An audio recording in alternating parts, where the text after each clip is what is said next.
14 বয়সে সূর্যবংশী যেরকম করে ইন্টারন্যাশনাল বোলার জাসপ্রীত বুমরাকে প্রথম বলটা ফেস করলো এবং প্রথম বলটাই 6 মারলো ভাই এই Suryavanshi. International bowler Jasprit Bumrah, Trent Boult এবং দীপক চাহার, শার্দুল ঠাকুর এরকম বোলারকে আজকে যে মারটা মারলো ভাই এই সূর্যবংশী।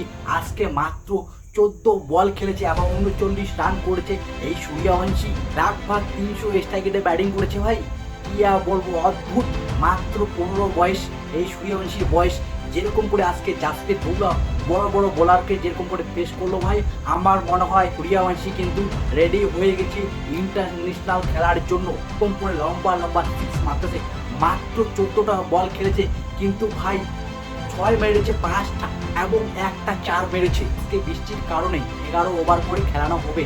11 ওভারে রাজস্থান আজকে ভাই 150 রান করলো 3 উইকেটে ভাই।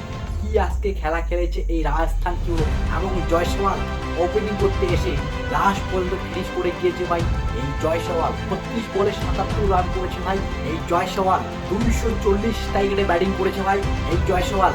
রিয়ান পারাকও কিন্তু আজকে 10 বলে 20 একটা রান করেছে ভাই। রাজস্থান আজকে যেরকম করে ব্যাটিং করেছে আমার মনে হয় ড্রেসিং রুমে বলে দেওয়া হয়েছে পাওয়ার পেলে কিন্তু 3 ওভার না 5 ওভার না 11 পর্যন্ত পাওয়ার পেলে ভাই এরকম করে ব্যাটিং করবে তোমরা ভাই।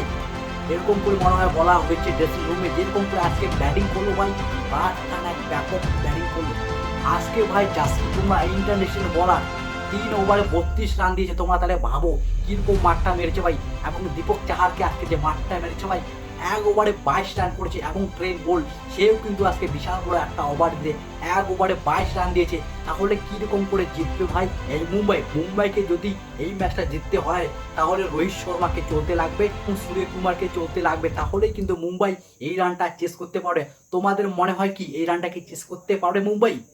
11 ওভারে 191 রানের একটা টার্গেট মুম্বাইয়ের কাছে।